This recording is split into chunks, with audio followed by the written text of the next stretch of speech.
South Park just conned Paramount out of $1.5 billion, only to turn around and dare Trump to sue them. Say what you want about Trey and Matt, but you gotta respect the absolute gall it takes to pull something like this off and get rich in the process. South Park has always been the king of animated American satires, but given how this timeline feels like a parody written by a drunk intern, you really start to wonder what else could possibly be said that might shock us out of our Dorito-encrusted doom scrolling, as it's been a rough one. Well, after a bit of hiatus and some delays that they're clearly not bitter about, South Park decided to come back with a vengeance. As having gotten the bag, they decide to turn around and make things as uncomfortable for their parent company as possible, as they are going after Donald J. Trump harder than any president they have ever gone after before. And after the last couple months of the media being scared or ineffective, this was just the kind of shock and giggle fest that I needed, as this show put a target on their back and held up a big middle finger to Paramount, to the president, and then dared them to do something about it. But you just gotta respect. Hey, Satan! So context for those who aren't terminally online, and if you're not, congrats. South Park has been getting the short end of a lot of sticks lately. Don't let the billions fool you. The show kept getting delayed on various accounts of idiocy, the main one being that their parent company Paramount is being merged with Skydance, that thing you see at the front of movies but you have no real attachment to. This was causing a lot of turmoil, as nobody knew what was going to change once the dust settled, what budgets were going to be, and who would even still have a job. This led to Trey and Matt publicly complaining about the shit show that had been going on. Like, if you know Hollywood, saying something in private it's one thing, but publicly talking about it is a whole other story, with reports indicating that they needed to lawyer up as contract negotiations were just going that badly, as this was an issue of South Park's streaming deal, which had just ended, leading to a fight between HBO and Paramount over who got custody. It's been one massive headache after another, and then to top it all off, Trump was suing 60 Minutes, owned by Paramount, for allegedly editing footage with Kamala Harris in it to boost her chance of getting elected. I know this is a lot of politics, but bear with me. Whether this is true or not, kind of went out the window as Trump won. He's president again and is therefore free to meddle with the FCC on approving Paramount's merger with Skydance. So naturally, Paramount settled, and in a move that couldn't sound more like a bribe if they tried, they agreed to pay $16 million for his upcoming library, with Trump then claiming that they're gonna also give him $20 million in advertising, PSAs, and similar programming once the merger is over. Now, Skydance denies this, but optics-wise, these two companies look like they are kissing the ring and kissing hard, a vision that looks all the more clear with them canceling The Late Show, hosted by Trump's very vocal critic Stephen Colbert. Now, on one hand, you can almost believe it was just a ratings thing. Late night talk shows are a dying format, only kept relevant by YouTube clips, and I love them, I do, but truth, nobody over the age of 40 is watching this as it airs. Even like the host of The Daily Show, Trevor Noah, he decided, despite being offered a 7-figure salary, jump ship to just become a podcaster. That's how much this format is on life support. However, given the specific timing of Colbert mocking the president, the fact that Trump has been just so delighted at this man's downfall, it doesn't take a tinfoil hat to assume that these dots are connected. That Paramount fired Colbert to appease the president in order to make sure that he and the FCC don't hold up the merger. How true this is doesn't really matter. Those are the optics, that Trump's critics seem powerless to stop him, and that the company that just wasted months of the South Park creators' lives are willing to do anything for the president. So it's no wonder that Trey and Matt said F it and went for the throat in their first episode back, and my god, was it something to watch. Or be swept away with the rest of the godless lies. What the hell, dude? The episode opens with Cartman being horrified at the news that NPR has been canceled. One might assume that this is out of character till he mentions that he did, because he loves making fun of all the people talking about the problems in their lives. Which, yeah, then it's completely on brand, as Cartman has always been edgy. He has always loved punching down and mocking the things that you're not supposed to be making fun of. Be it race, religion, or politics, Cartman has always been meant to be seen as an edgy kid who is supposed to be terrible. He's a monster. That is always supposed to be the bit. However, something that I love about this episode, how it points out that right now, everything that Cartman did in the past, it just isn't shocking anymore. There has been a general rise in disregard for the previous norms that you can just punch down at any and all groups under the guise of comedy. The situation Christian gods has made being critical of Israel far more the norm than it ever has been in America, without having the double-edged sword of being then conflated with anti-Semitism, which is also making a comeback, which was Cartman's bread and butter and having no effect now. Elon Musk threw out a Nazi-adjacent salute, then joked about it. The era where Cartman was the outlier is gone. In a lot of ways, he has just become the norm. He's every reply guy with an anime profile pic, so naturally Cartman becomes depressed as f***. I'm not special anymore.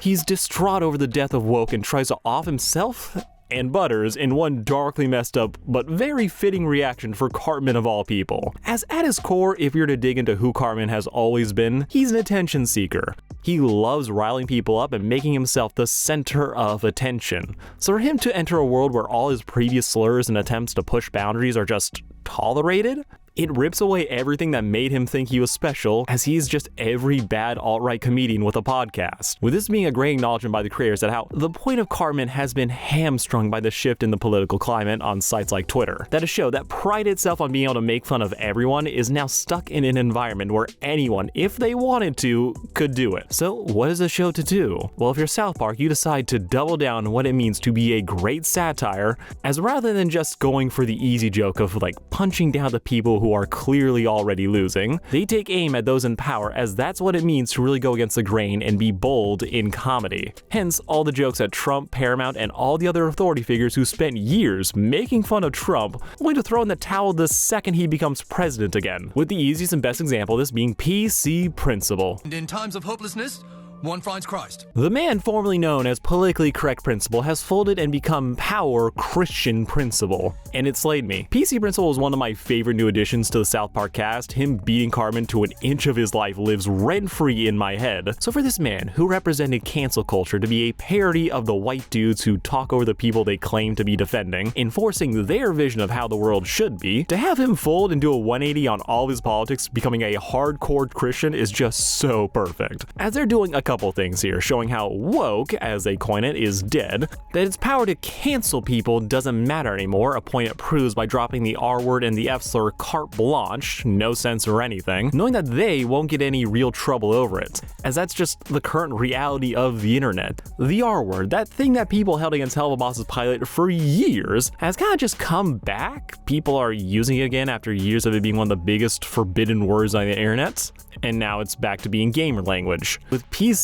Principal just allowing it, which is insane given how he brutalized Cartman for just saying capiche. This is how far this man has fallen, how he has betrayed all of his ideals under the threat of pressure, not actual coercion. Which is another thing that South Park is satirizing here, as a lot of businesses and news outlets have been self-centering, fearing what might happen to them versus the actual threats that are on the table. Like how every other company has made such a big show of gutting their DEI policies, as they think that'll keep them in the good graces of the current administration. The government did it, so everyone else is just following suit, proving what basically everyone knew, which was like, they didn't care. Companies just trying to make a few extra bucks. This is PC Principal in a nutshell, as we get no examples of how he was forced to do any of this. He just saw the way the wind was blowing and folded like a deck of cards. Plus, this also works as a great jab at how all these celebrity types just turn to God whenever they get in trouble to shield them from controversy. This flip for Power Christian Principle is as depressing as it is hilarious, but it fits with the insanity of the current situation in South Park,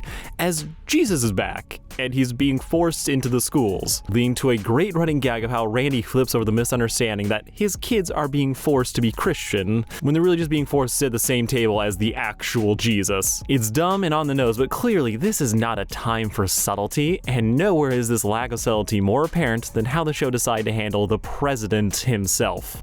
A dictator from the Middle East? Hey, relax, guy. Not gonna lie, this Trump cutout is creepy as hell. They just picked all the right pictures to make this as funny and off-putting as possible, with this change representing a pretty massive shift for South Park, as they have always taken shots at Trump. Typically though, they made the decision to not put him in the show directly. They did workarounds like having a Canadian stand-in before just having Mr. Garrison become him, serving as a tongue-in-cheek representation of the controversies of the first administration. However, it could also be argued that this took the sting out of some of the jokes. Every other politician got called out directly while falling under the bad impersonation clause, only for Trump himself to get a parody of a parody, but this time around they decided that they were gonna climb to the rooftops and scream their point till even the thickest skulls got it. As this isn't just them taking the piss out of Trump. No, they are rage baiting the man personally and relishing every second of it. You remind me more and more of this other guy I used to date, like a lot. Trump is just Saddam Hussein now. He's in bed with Satan, acting just like him and threatening to sue anyone who so much as looks at him the wrong way. Riding the high that he got back in power with everything apparently going his way. Matt and Trey clearly have been annoyed not just at what Trump is doing, but how blatantly he is getting away with it. Forcing Christ to do promos for him all the while he's living it up in debauched excess. That he can do and say whatever he wants and face no repercussions, with a running joke throughout the episode just showing Trump being more concerned with his personal image than actually running the government. Which does bring us to the dick jokes. Hey, what the f is this, better? This is the painting you asked for, sir. Why is my dick so small?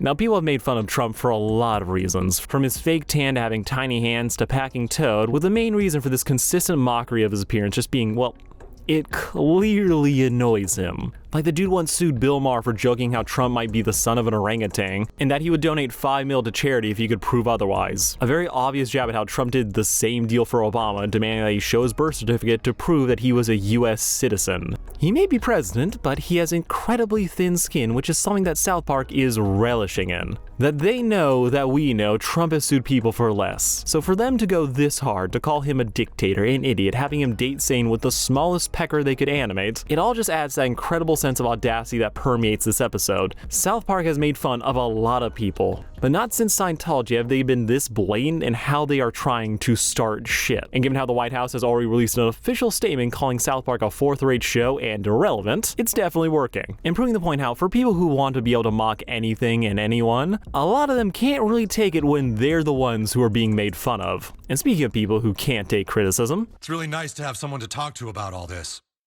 No worries. Let me know if there's any other way I can help. At that point, I felt like, is there something that I'm not doing right in our relationship that he feels like he needs to go to AI? Randy, the king of doing whatever stupid idea that pops his head, has finally found his perfect match. And it's ChatGPT, an AI that is literally designed to create a positive feedback loop, giving Randy the enabler he has always wanted, versus Sharon just coldly being frustrated with him. It's so on brand that this happens to Randy over everyone else, though I do enjoy the storyline about him trying to rally the town against Trump for putting Jesus in school, with it all building to Jesus on the mound, mumble whispering the actual deal of what the fuck is going on.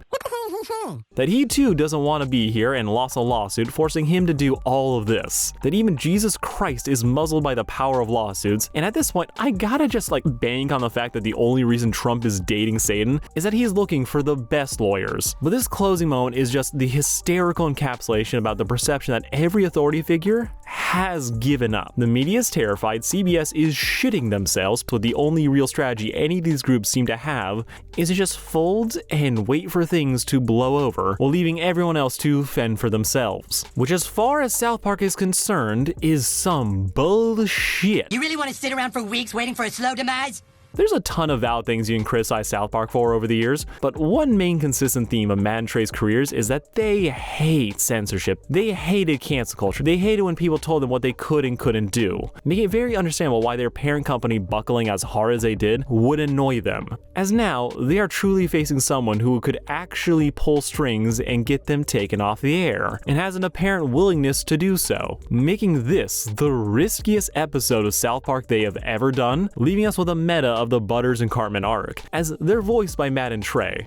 And they're talking about not going silently into that good night, but to go out on their own terms, to come out swinging and dare the government to do something about it. With the very last scene of the episode being just Butters and Cartman suspecting that this might be the end, and saying they love you man, and cutting the credits. An acknowledgement that this could truly be the last episode of Things Go Sideways, and completing an episode of South Park that was amazing from start to finish. Yep, sweet death is about to come.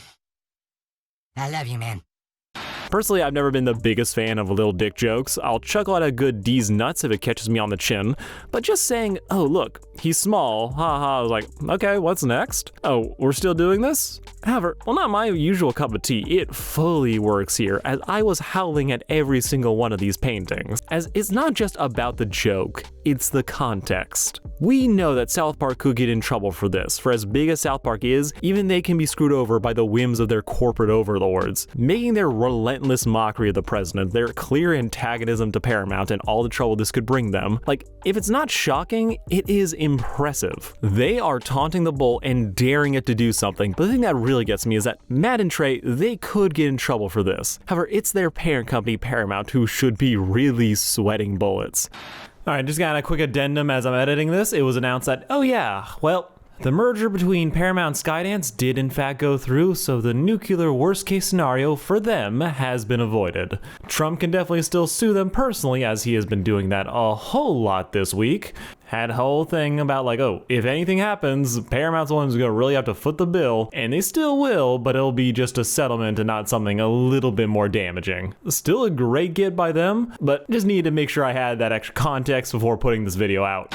Leaving Matt and Trey to keep teasing the bull and looking like bandits in the process, as again, they just got paid $1.5 billion. And no, this wasn't to buy South Park, this is just for the next 5 years of streaming. As yeah, they really just made bank then shot the hand that fed them, which is Looney Tunes levels of trickery, and elevates this whole episode into being an utter achievement, a catharsis for those who hate the president, but an undeniable bamboozlement of the powers that be from two guys who 20 years ago made the first episode with a camera and a box of scraps. I'm super excited to see where this season goes from here, as never has South Park had more material to work with, and never have people need someone to make fun of the status quo more than they do right now.